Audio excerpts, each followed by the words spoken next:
আমাদের এলাকার যারা আসছেন আজকে এর মধ্যে সময় খুব অল্প অল্প সময় যদি কিছু বলেন আপনারা এর মধ্যে আমাদের নিয়ম অনুযায়ী নাম মানে উপস্থাপনা করে আপনি একটু বলে দেন শর্টকাটে একটু কথা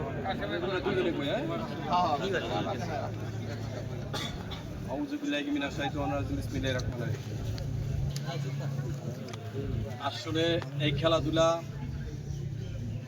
মাদক মুক্ত সমাজ গড়তে হলে এই খেলাধুলার কোনো বিকল্প নেই।